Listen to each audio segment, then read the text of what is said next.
The alarm clock hadn't rung yet when I opened my eyes. 5:37. I always wake up 3 minutes early.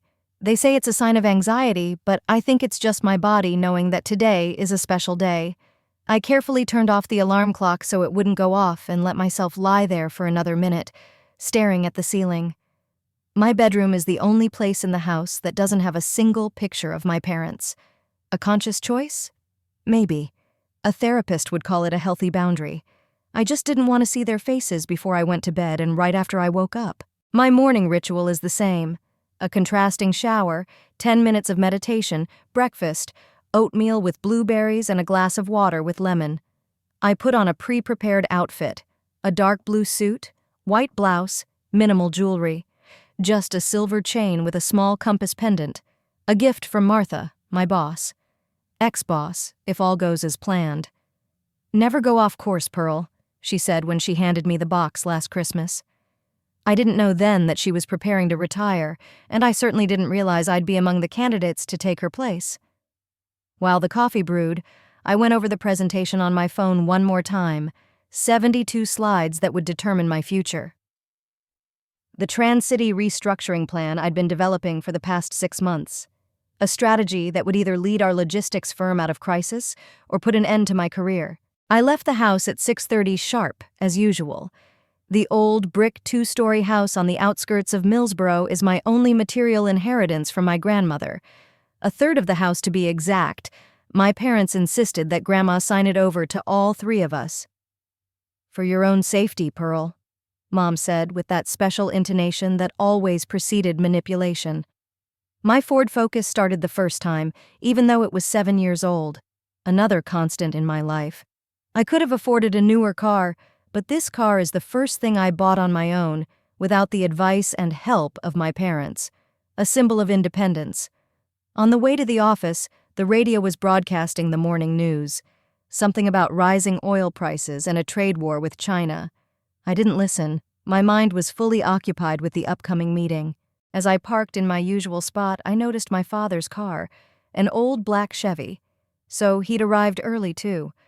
No wonder. I'm sure he's already spread the news around the office that his daughter thinks too much of herself. Classic Larry Hansford. "Pearl!" Ted called out to me from accounting as I walked through the lobby. "Good luck today. I'm in it for you." I nodded with a grateful smile. Ted had always been one of the few people who judged me on my own merits, not through the lens of Hansford's daughter. In the elevator going up to the 7th floor, I felt my palms grow damp. "Breathe, Pearl. Just breathe. You've been preparing for this. You've earned this chance. If you were really smart, you wouldn't be bringing home 4s. My father's voice from the past suddenly echoed in my head.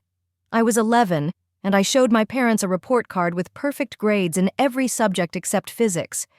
"You're lucky with your genes, but you're lazy." That's my mother now. She always joined my father, forming the perfect tandem. I shook my head, pushing the memories away.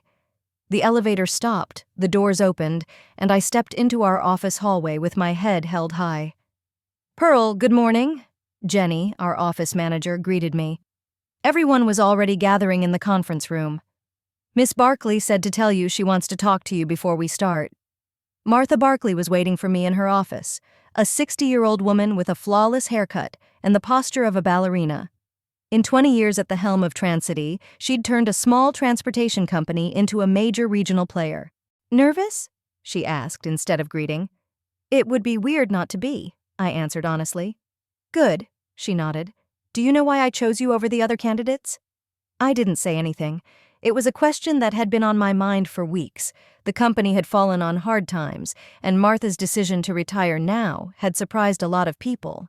Even more surprising was the fact that I, a 28-year-old middle manager with only 6 years of experience, was among the 3 candidates to replace her. "Because you've never taken the easy way out," Martha continued without waiting for an answer. "When you came to us, a lot of people thought you were just taking advantage of your parents' connections. But you started from the lowest position and refused any privileges." I remembered my first day at Trans-City. My father had been furious when he found out I'd taken a job at his company. "You'll only embarrass us with your inexperience," he'd thrown at dinner. My mother was silent, as usual when it came to my career. "I was just doing my job," I said. "No." Martha shook her head. "You were doing more than that. Your route optimization system saved the company millions. Your digitalization project cut order processing time in half. You earned that promotion through hard work, Pearl. Don't let anyone convince you otherwise." I nodded, feeling a lump in my throat. Confessions always had a strange effect on me. I wanted to cry and laugh at the same time. "Had the board of directors made a decision yet?" I asked, changing the subject. "Not officially, no. But I can tell you that your chances are very good. Your restructuring plan is the best one presented. If today you can convey its essence as clearly as you put it on paper, your place is yours."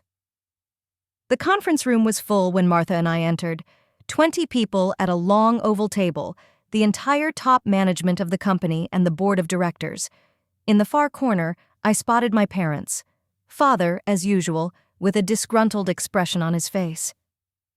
The mother next to me is a pale shadow with a strained smile.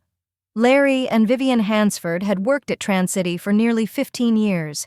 His father was head of corporate customer service. His mother was his assistant. A classic tandem that everyone in the company took for granted. "The Hansfords are always together" was their favorite phrase, one they repeated every chance they got. Martha opened the meeting with a brief overview of the current situation. The numbers weren't encouraging. A 12% drop in revenue over the last quarter, the loss of 3 major clients, rising operating expenses. "We need change," she summarized. "And today we will determine who will lead the company through that change. We have 3 candidates for the CEO position. First up will be Pearl Hansford." I rose from my seat, feeling the stares of everyone in the room, especially my father's. Over the years at TransCity, I'd learned to detach myself from his constant criticism, but today it was harder than usual. The first 5 minutes of the presentation were a blur. The voice sounded like a stranger's, the slides changed automatically, but gradually I caught the rhythm. Figures, graphs, forecasts, everything I had been working on for the last few months was building up into a clear picture of the company's future. "The essence of my plan is 3 main directions," I said, feeling the initial tension give way to confidence. "First, reorganization of the company's structure with the separation of 3 autonomous divisions. Second, the introduction of a new logistics planning system using artificial intelligence. And the third, a review of partnerships with an emphasis on environmentally friendly technologies." Out of the corner of my eye, I noticed my father leaning toward my mother and whispering something. She nodded with the same mechanical smile I knew from childhood. The questions after the presentation were tough, but predictable. I had prepared for each one of them. Even when Richard Campbell, one of the oldest members of the board of directors, tried to tease me about the details of the financial forecast, I parried with precise figures and logical arguments. "What's going to happen to the corporate department?" Dad asked suddenly, raising his hand. His voice sounded deceptively calm, but I knew the tone. It was the tone he used before he launched into a tirade about my shortcomings. "According to the plan, the department will be reorganized," I answered flatly. "Instead of a centralized structure, we'll create 3 customer service teams at different levels. This will allow us to more accurately meet the needs of each segment." "So you're actually proposing to disband the existing department?" he clarified, and something akin to fear flashed in his eyes. "I'm suggesting evolution, not revolution," I countered. "No one will lose their job if they are ready to adapt to new requirements." After my speech, there were presentations from 2 other candidates, Robert Myers from Finance and Claire Donovan from Development. Both more experienced than me, both with solid track records. But their plans looked conservative compared to mine. The board retired for a vote after all the presentations. We candidates were asked to wait in the next room. My parents quietly disappeared without even approaching me. "You were great," Claire whispered to me as we waited for the decision. "If they chose me over you, it would be a real crime." I smiled gratefully. I didn't have many allies at TransCity, and Claire was definitely one of them. 40 minutes later, we were invited back into the conference room. Martha stood at the head of the table with an unreadable expression on her face. "The board of directors has made a decision," she announced. "Pearl Hansford has been named the new CEO of TransCity." the room filled with applause. Some shook my hand, others patted me on the shoulder. Robert looked disappointed but came over to congratulate me. Claire hugged me with genuine joy. I looked for my parents with my eyes, but they weren't in the hall. Jenny later told me that they had left just after the results were announced. The rest of the day went by like a kaleidoscope. Meetings, phone calls, congratulations. Martha spent 2 hours with me, relaying cases and sharing final advice. By 6 p.m., I felt my head was ready to explode with information. "That's enough for today," Martha said as she closed the last file folder. "We'll continue tomorrow. For now, go home and celebrate. You deserve it." On the way home, I stopped at the supermarket and bought a bottle of champagne. Not that I wanted to celebrate alone, but some gesture had to be made. It was a special day after all. The house greeted me with the usual silence. I turned on the light in the hallway and immediately sensed something was wrong. Usually, when I came home from work, I could hear my parents watching TV in the living room. They often came in unannounced, as was their right as co-owners. Today, the house was unaccustomedly quiet. I walked to the kitchen, set the champagne bag on the table, and noticed a white piece of paper on the refrigerator, a note attached with an apple-shaped magnet. "Pearl, the house is sold. We took the money with us. Bye, Mom and Dad." I reread the short text several times, not believing my eyes. Then I ripped the note off and ran into the living room. There was another envelope on the table, an official envelope with the logo of the Homestead Real Estate Company. With trembling hands, I opened the envelope and pulled out the documents, a deed to the house dated yesterday. The sellers were Larry Hansford, Vivian Hansford, and Pearl Hansford. My signature was next to theirs, only it wasn't my signature. I stared at the note, and the letters blurred before my eyes. My knees buckled and I sank to the couch, still clutching the contract with the forged signature. The room seemed to swirl around me, forcing me to grab the armrest of the couch to keep my balance. "The house is sold. We took the money with us. Bye." 10 words that crossed everything. The day that was supposed to be the pinnacle of my accomplishments turned into a nightmare in an instant. My phone was bursting with congratulatory messages, but I couldn't bring myself to look at them. Instead, I dialed my dad's number. The beeps. Long, mocking beeps, and then the answering machine. "You've reached Larry Hansford. Leave a message after the beep." "What did you do?" was all I could squeeze out before the connection went dead. My mother's number didn't answer either. I tried to calm the trembling in my hands by taking a deep breath. Panic wouldn't help. I had to be methodical. The first thing I did was call the bank. Mobile banking allowed me to check my accounts even after hours, but I wanted to talk to a live person. Surprisingly, the call center put me straight through to a manager. "Miss Hansford, how may I help you?" The voice on the other end was lusciously polite. "I need to check the movements on my accounts for the last 2 weeks," I said, trying to speak calmly. "Sure, let's take a look." There was a pause. "You had a large inflow of funds yesterday at 16:20. The amount was $120,000. I went cold. That was supposed to be my share of the sale of the house, but I didn't receive anything." "What account was the transfer from?" "It was from the Homestead Real Estate Company," the manager answered after a short pause. It looks like the funds were transferred to another account 30 minutes after they were received." "Where?" My voice shook. "To an account at the Millsboro National Bank. The account holder was Larry Hansford." It was all becoming clear. They'd somehow accessed my account and transferred the money to themselves. But how? They didn't have my passwords, my card. "Was this transfer authorized through a mobile app or online banking?" I asked. "No, the transfer was initiated at the bank branch. The customer came in person." "Who signed the transfer order?" Again a pause, then an uncertain voice. "The system says it was you, Miss Hansford. We have a scan of your passport and your signature." I closed my eyes. Identity fraud. They'd gotten this far. "It wasn't me," I said firmly. "I need to block the account and file a fraud report." After talking to the bank, I immediately called the Homestead Real Estate Company. It was late, but lucky for me, the director, Philip Gaynor, was still at work. "Miss Hansford?" He was surprised when the secretary put us through. "To what do I owe the honor?" "You recently sold a house through our agency." "I didn't sell anything. I retorted. My signature on the deed was forged. There was a long pause.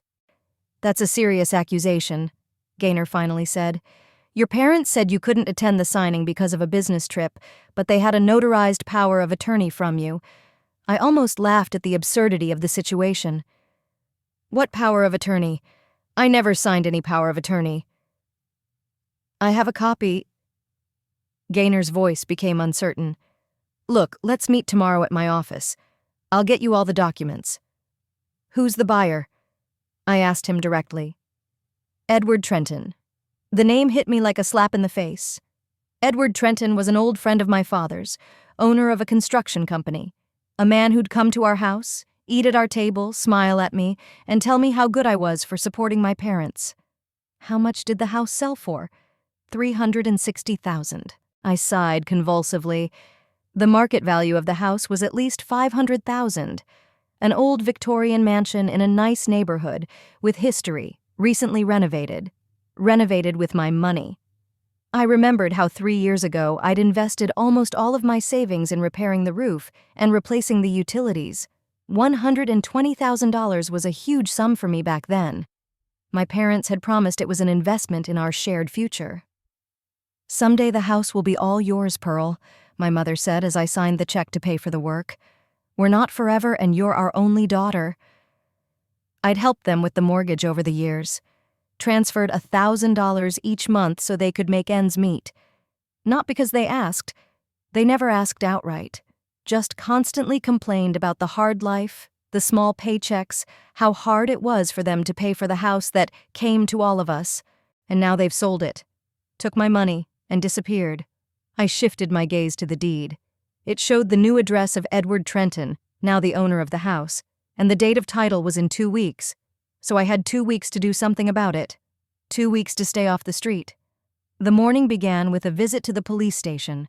The officer taking the report looked at me with poorly concealed skepticism. Family matters, he sighed, leafing through the paperwork. Usually these things are handled civilly. Forgery and fraud aren't family matters, I objected.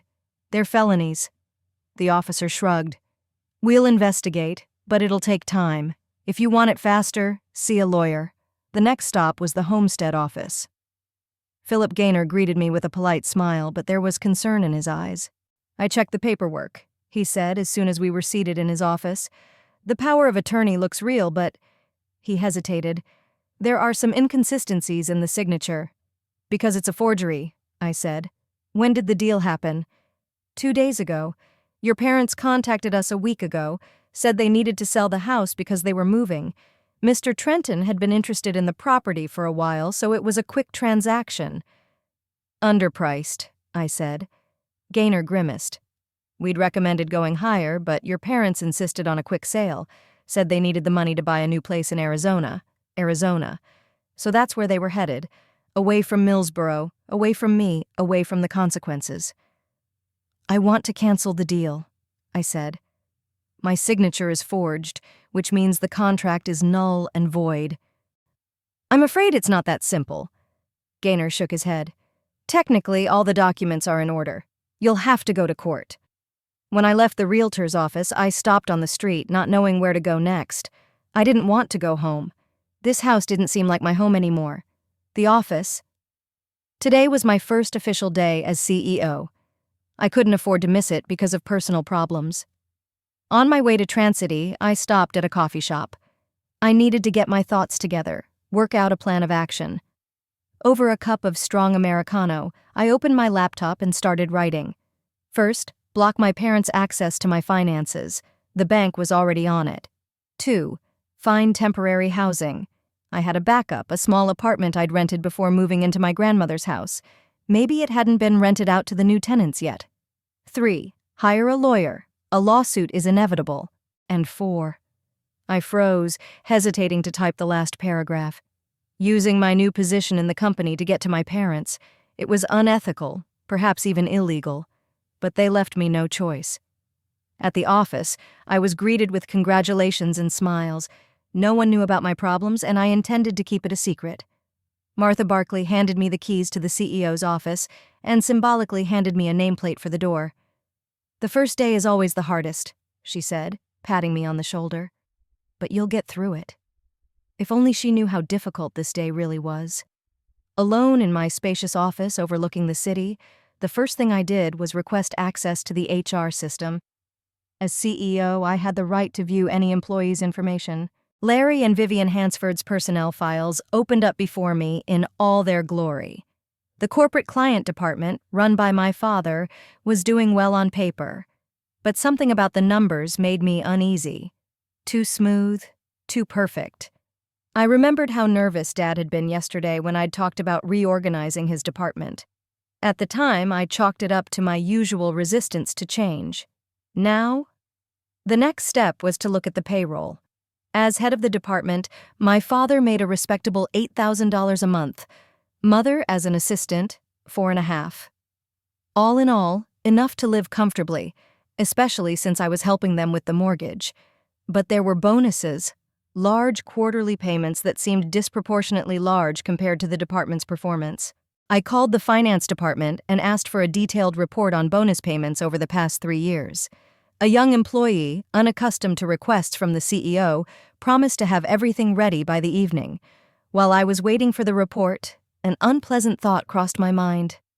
What if my parents had arranged all this precisely because of my appointment? What if they knew I would discover something by digging deeper into the company's affairs? That would explain them leaving in a hurry, and the underpriced sale of the house they needed quick cash to disappear. There was a knock at the door. It was Claire Donovan, my former competitor for the CEO position. "May I?" she asked, peering into the office. "Sure." I gestured for her to sit down. Claire looked a little embarrassed. "I wanted to talk about your reorganization plan," she began. "Especially the part about the corporate department."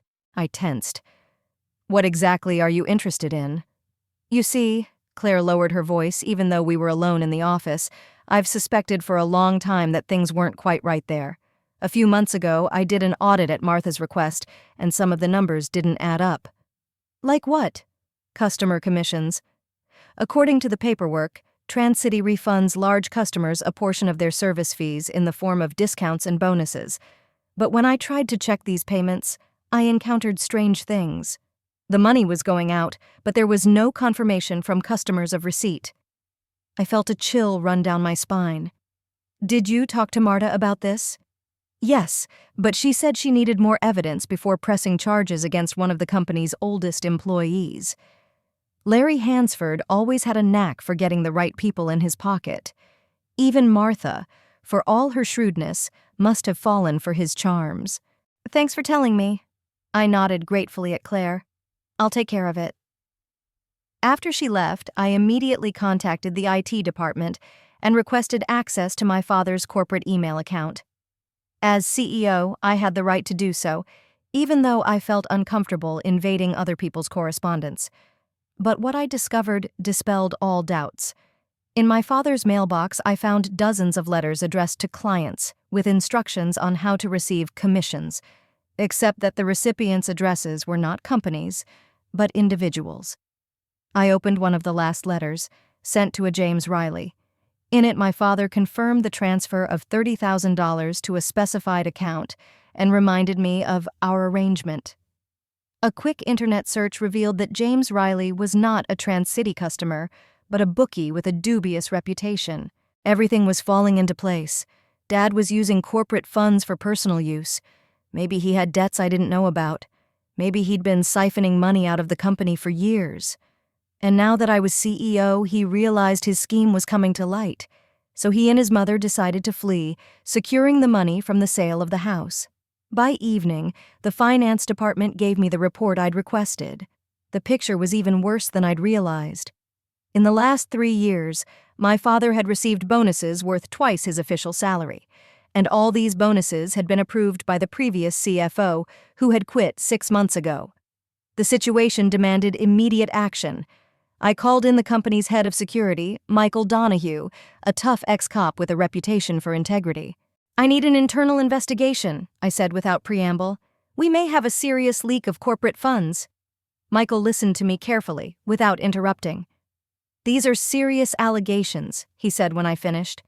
especially since we're talking about your parents. That's why I want this investigation to be as objective as possible, I replied. No favors and no bias. If they're guilty, they have to answer to the full extent of the law. Michael nodded. We'll begin immediately. The first order of business is to freeze all corporate cards and accounts associated with the corporate department. Do that, I agreed, and check all transactions for the last 5 years. When Michael left, I was alone in my office. It was already dark outside the window, the lights of the city glimmering in the evening gloom. I felt strangely empty. All day I'd been running on adrenaline, not letting my emotions get the best of me. Now that the first steps had been taken, however, fatigue came over me. I opened the top drawer of my desk and pulled out a small picture frame, the only thing I had brought from home to my new office. The picture was of me at the age of 6, sitting on my grandmother's lap. We were both smiling, and you could read the genuine love in Grandma's eyes. What would you do if you were me? I mentally asked her. There was no answer, of course, but I knew my grandmother had always taught me to stand up for myself. Never let anyone trample on your dignity, Pearl, she'd said, even if it's your parents. I put the picture away and picked up my phone. My parents' numbers still didn't answer, so I took the extreme measure of calling Aunt Marjorie, my mother's sister. We hadn't spoken in years, but she was the only person who might know where my parents were headed. Pearl? Auntie sounded surprised. Is that really you? Yes, Aunt Marjorie. I'm sorry to call you so late, but I need to find my parents. Do you know where they might be? There was a long pause. They're at my house, she finally said. They came last night, said they wouldn't be long. Did something happen? I held back a bitter laugh. Of course they're not in Arizona. They're at my mother's sister's, in a neighboring town just an hour from Millsboro. I need to talk to them, I said. It's very important. I'll tell them, my aunt replied cautiously. But they're acting strange, Pearl. Nervous, calling all the time. Vivian cries at night, so they're not so calm after their betrayal. Thank you, Aunt Marjorie. One more thing, if they do decide to leave, please let me know. I hung up the phone and leaned back in my chair. So, my parents are hiding out at my aunt's, but they're planning to move on, probably waiting for the money from the sale of the house to come in, or they're afraid their corporate money laundering scheme will be exposed. Either way, I don't have much time. I need to act fast. I opened my laptop again and wrote an email to TransCitibank. As CEO, I had the authority to freeze employees' payroll cards if fraud was suspected. My parents were still on the company's payroll, even though they hadn't shown up for work since my appointment. Please temporarily block access to the corporate accounts of the following employees: Larry Hansford, employee ID 4567, and Vivian Hansford, employee ID 4568. Grounds: internal investigation for possible fraud. As I sent the letter, I felt a prick of conscience. Using my official position to solve a personal problem was wrong. But hadn't the parents done the same thing? Hadn't they used their positions in the company to withdraw funds? By morning, Michael Donahue had provided me with the first results of the investigation. They surpassed my worst fears. Over the last 5 years, nearly $2 million has been funneled through the corporate department. The money was being funneled under the guise of commission payments, but was actually being deposited into the personal accounts of the department's employees and their relatives. And my father was at the head of the whole scheme. The documents supporting the fraud were very clear. Fake reports, fake contracts, fake client signatures. It's a whole system that's been in place for years. We're going to have to go to the police, Michael said, as we discussed the results of the investigation. It's a felony. I nodded, feeling strangely numb. The whole thing seemed unreal, like a dream that I couldn't wake up from. Do what you have to do, I said. But before I go to the police, I want to talk to them myself. Michael looked at me doubtfully. It could be dangerous. If they find out about the investigation, they might try to escape. They're already trying, I grinned bitterly. But I have to give them a chance to explain themselves. They are my parents, after all. After Michael left, I sat for a long time, staring at the papers spread out in front of me. Every paper, every number screamed one thing: betrayal. Not just my personal betrayal, but the betrayal of the company that had been paying their salaries for years. I remembered when I started working at Trans City, how I was afraid that my coworkers would think that I was a billet who got a job through my parents' patronage, how I worked doubly hard to prove my competence. And all this time my father was using the company as a cash cow, stealing from those who paid his salary. The phone rang, snapping me out of my bitter musings. It was an unfamiliar number. "Pearl Hansford speaking," I said. "Pearl, this is Edward Trenton." The voice sounded tense. "I need to talk to you about the house." "Mr. Trenton." I tried to speak calmly, though I was seething inside. "You bought the house with forged documents. My signature was forged." There was a pause on the other end of the line. I didn't know," Edward finally said. "Larry said that you'd agreed to the sale, that it was a family decision." "It wasn't, and I've already filed a police report." Edward sighed heavily. "Look, Pearl, I don't want any trouble.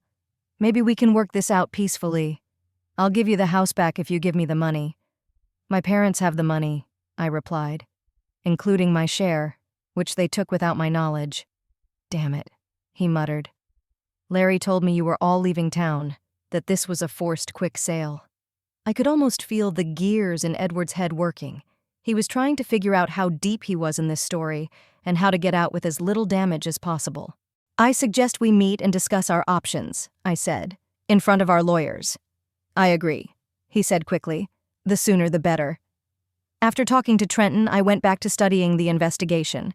Michael and his team had done a great job in a short amount of time. In front of me were folders of documents proving the systematic embezzlement of company funds. The scheme was simple but effective. The corporate clients department offered special terms to large customers, discounts, bonuses, additional services. On paper, everything looked legitimate, but in fact, a significant part of these bonuses never reached the clients, but settled in the accounts of shell companies controlled by my father and a few of his cronies. My mother, by all appearances, was aware of what was going on. As my father's assistant, she was in charge of document management and could not have been unaware of the fraud. What's more, some of the fake contracts had her signature on them. I leaned back in my chair, feeling a wave of anger rising inside. All these years they had played the role of good employees, respected members of the team, all the while stealing from the company that gave them their livelihood. My phone rang again. This time the number was familiar, Aunt Marjorie. "Pearl," she sounded worried, "your parents are leaving. They're packing right now." "Where are they going?" I asked, feeling my heart start to beat faster. I wasn't sure. They said something about Arizona. Larry has some friend there. "Thank you, Aunt Marjorie. I'll be there in an hour." I hurriedly gathered my papers and called Michael. "They're trying to escape," I said as he entered the office. "I need your help." A plan formed quickly. Michael called 2 company security officers and we drove to Aunt Marjorie's house in the suburbs of Millsboro.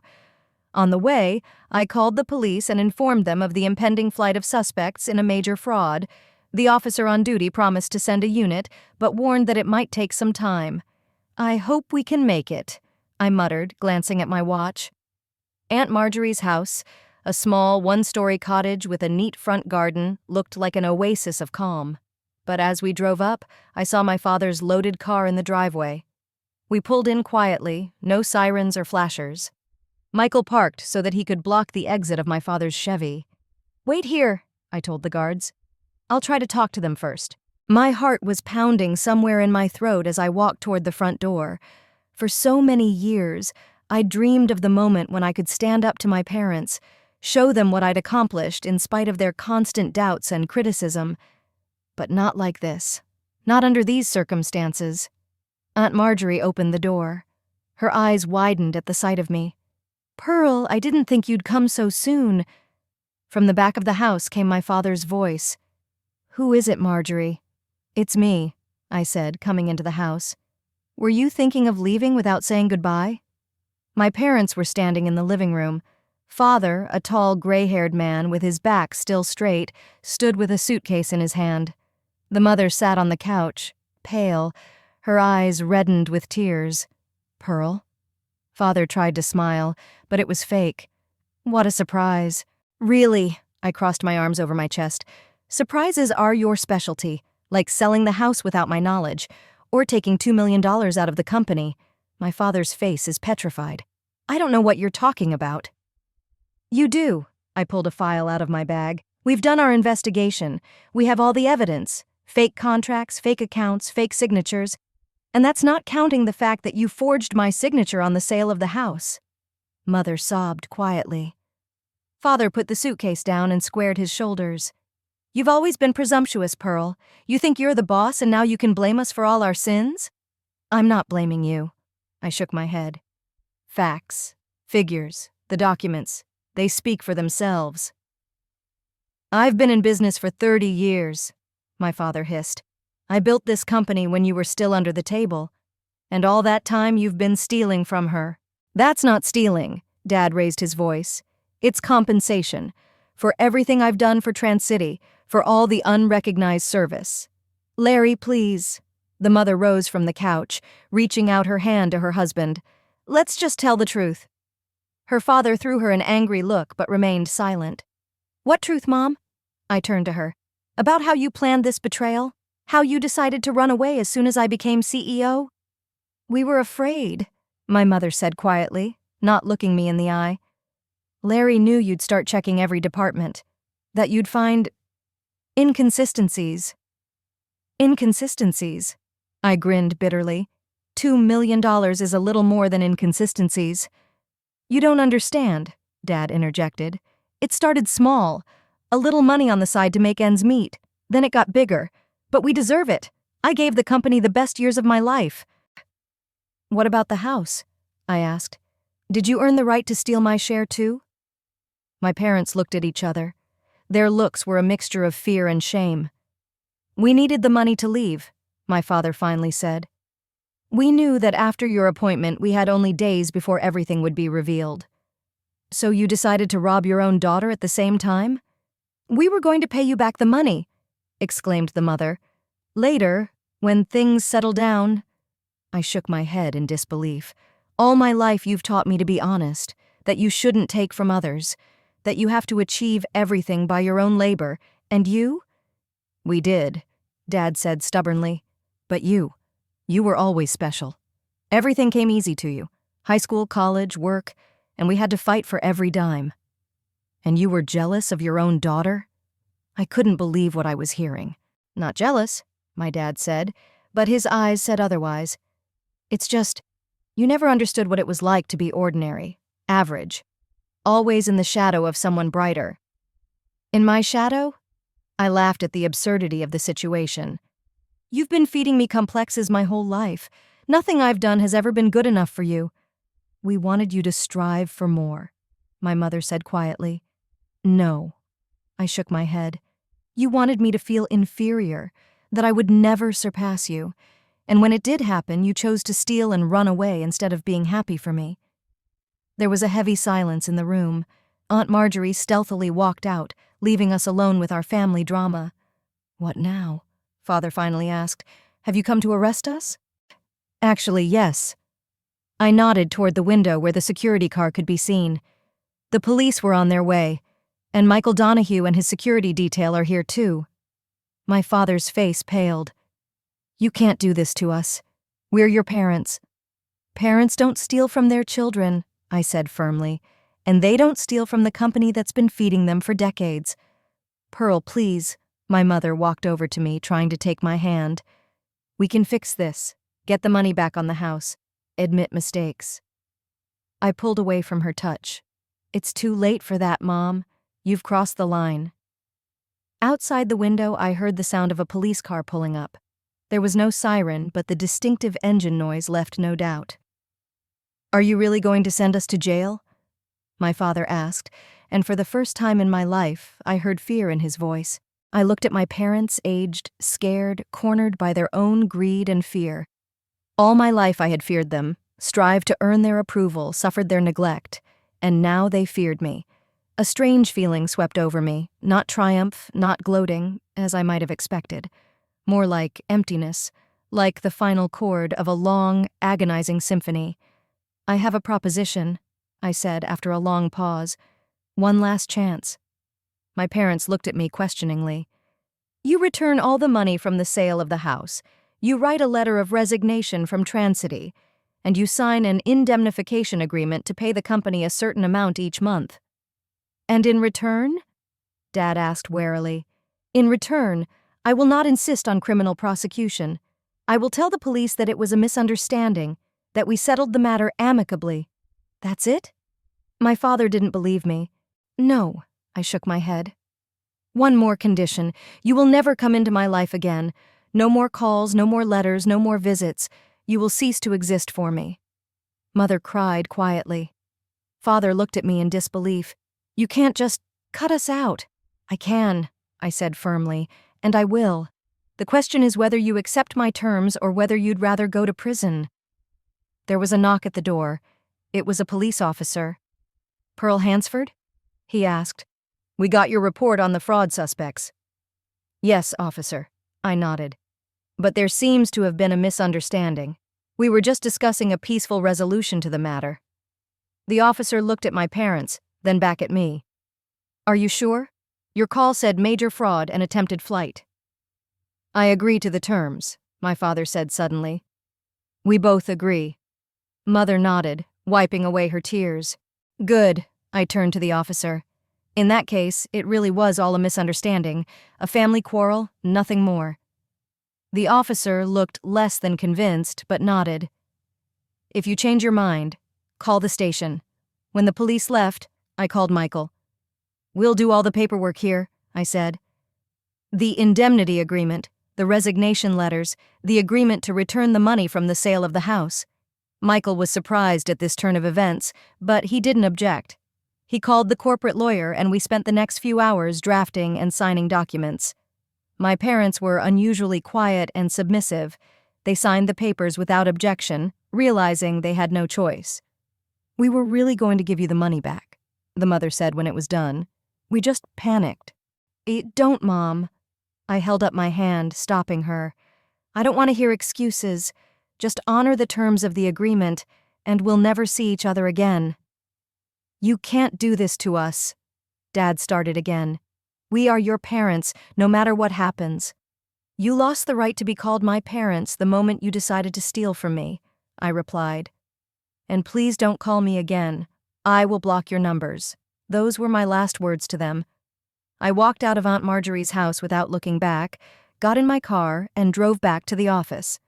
The rest of the day was spent dealing with work issues. I announced a reorganization of the corporate client department, appointed an interim manager, and initiated a complete audit of all contracts and transactions. In the evening, I met with Edward Trenton and his attorney. After learning of my parents' fraud, he was willing to void the transaction and return the house if he got his money back. I never would have gone for it if I'd known you were being cheated, Pearl, he said as we signed the new agreement. Larry always seemed so, principled. Appearances can be deceiving, I replied. A week after all these events, I returned to my house. It was a strange feeling, stepping back into a place I'd almost lost. The rooms seemed bigger, brighter, as if the heavy energy of the past was gone. I walked through the house, opening windows, letting in fresh air. There was still a framed family photo in the living room.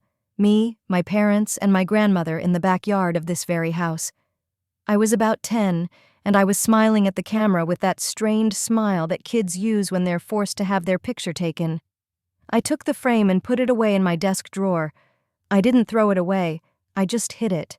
Maybe someday I'd be ready to look at it again. But not now. Instead, I put my grandmother's picture on the mantelpiece. She looked at me with a warm smile, and I could almost physically feel her support. I did it, Grandma, I whispered, just like you taught me. The next few months were busy. I was fully immersed in my work, implementing my plan to reorganize the company. Transcity was slowly recovering from the crisis. The numbers were rising. Customers were coming back. There was no word from my parents. They carefully fulfilled the terms of the agreement, transferring money to the company's account every month. Aunt Marjorie said they had moved to another state and were trying to start a new life. I felt neither schadenfreude nor any particular sadness. I was relieved. It was as if I'd gotten rid of a heavy weight I'd been carrying all my life. But sometimes, in the quiet evenings, sitting in my office with a cup of tea, I thought about what happened, about how thin the line between justice and revenge is, about how easily toxic relationships can warp our perception of the world and ourselves. I caught myself thinking that at some point in my pursuit of my parents, I began to act out in their ways, used my position of power for personal gain, manipulated, threatened, pressured. Did I become like them in that moment? Probably. And that's what scared me the most. I made an appointment with a therapist, not because I felt guilty for what I'd done, but because I wanted to understand myself, to figure out how not to turn into a copy of my parents, even as I struggled with their toxicity. Toxicity is like an infection, my therapist told me in one of my sessions. It can be transmitted even when we actively resist it. The important thing is to be aware of it and to stop in time. I thought about these words as I worked on myself, learning to forgive, not my parents, but myself, for the years spent trying to earn their approval, for the moments of weakness when I doubted myself because of their criticism, for letting their opinions influence my decisions. Gradually, I began to notice a change. I became more open with my coworkers. I learned to accept help without seeing it as a sign of weakness. I even made some close friends. Real friends, not just business acquaintances. Claire Donovan, whom I appointed as my deputy, became one of those friends. We often worked late into the night, discussing the company's strategy, and then stayed up to talk about life. "You know what I've always admired about you?" she once said. "Your integrity.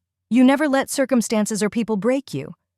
I smiled, thinking about how far from whole I'd been just a few months ago, how balanced on the line between fairness and vindictiveness, how I might have made the wrong choice. "I just try to do what I think is right," I replied, "even if it's hard." A year after those events, I sat on the back porch of my house watching the sunset. The garden that had once been my grandmother's pride was blooming again under my caring hands. Roses, geraniums, lavender, all her favorite flowers came back to life. I pulled from my pocket the envelope I had received that morning, a letter from my mother, the first one I'd gotten in a while. I wondered for a long time if I should open it. I wondered if it would disturb the fragile harmony I had struggled to find. But in the end, curiosity won out. I carefully opened the envelope and took out a folded sheet of paper. "Dear Pearl," Mother wrote in her neat handwriting, "I don't know whether you will read this letter or throw it away at once. At any rate, I must try. It had been a year since we had last seen each other, a year of thinking and regretting and trying to figure out how we got to this point. I'm not asking for forgiveness. I know I don't deserve it. But I want you to know that I'm proud of you. I always have been, even if I don't show it. You became a strong, successful woman in spite of us, not because of us. And you deserve that. My father and I live quietly. We're paying off the company debt as we agreed. He's got a job at a small firm. I work part-time as an accountant. It's nothing extraordinary, but it's honest. I don't expect an answer, and I understand your decision to cut us out of your life. Just wanted you to know that wherever you are, whatever you're doing, I'll be praying for your happiness. Love, Mom." I reread the letter several times, trying to make sense of my feelings. There was no rage or bitterness, just a quiet sadness for what could have been, but never was. I didn't bother answering the letter. Perhaps someday I would be ready to do so, but not now. Right now I needed to focus on my path, on healing old wounds and creating a new life, a life in which I define my worth, one in which my success is measured not by other people's standards, but by my own sense of rightness. The sun disappeared over the horizon, coloring the sky in shades of pink and gold. I breathed in the scent of the blooming garden and smiled. Home no longer seemed like a place of bitter memories. It was now my space, my fortress, my fresh start. I climbed off the porch and entered the house, leaving the letter on the garden table. Tomorrow I'd decide what to do with it, and today I just wanted to enjoy the peace I'd finally found.